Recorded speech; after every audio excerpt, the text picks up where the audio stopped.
ഒരു തെളിവ് വെക്ക്. അറ്റ്ലീസ്റ്റ് ഈ ജൂതന്മാരുടെ ഏതെങ്കിലും കിതാബിൽ മുസ്ലിങ്ങളെ ഈ ഗാസക്കാരെ മുഴുവൻ കൊന്നു കളയണമെന്നുള്ളതിന്റെ ഒരു തെളിവ് നിങ്ങൾ വെക്ക്.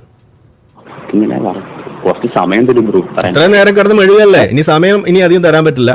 ഒരു 2 മിനിറ്റ് ഞാൻ തരാം, അതിന്റെ ഉള്ളിൽ തരാ, ഇല്ലെങ്കിൽ വെച്ചിട്ട് പോവാ. വെറുതെ മനുഷ്യന്റെ സമയം മെനക്കെടുത്തത്. ഓക്കെ,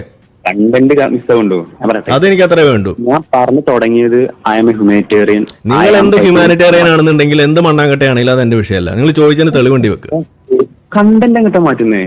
ഞാൻ പറയുന്നത് നിങ്ങൾ ചോദിച്ചതിന് തെളിവ് വെക്ക് സുഹൃത്തെ. വെറുതെ സമയം കടഞ്ഞ് വെറുതെ മെഴുകല്ലേ. ചോദിച്ചതിന് തെളിവ് വെക്ക്. ഹമാസ്, എന്നിട്ട് നിങ്ങളാണ് ഇതിനെതിരെ പറഞ്ഞത് ഹമാസിന്റെ. നിങ്ങൾ ചോദിച്ചതിന് തെളിവ് വെക്ക്. ഏതെങ്കിലും വള്ളി പൊട്ടിയ കിളി പോയവന്റെ കമന്റ് അല്ല എനിക്ക് വേണ്ടത്. നിങ്ങളുടെ ഇസ്രായേലിന് ഈ പറയുന്ന മുസ്ലിങ്ങളെ കൊന്നു തള്ളണം എന്ന് ഉദ്ദേശമുണ്ട് എന്നുള്ളതിന് അര തെളിവ് അല്ലെങ്കിൽ ഒരു 1/4 തെളിവ് വെക്ക്.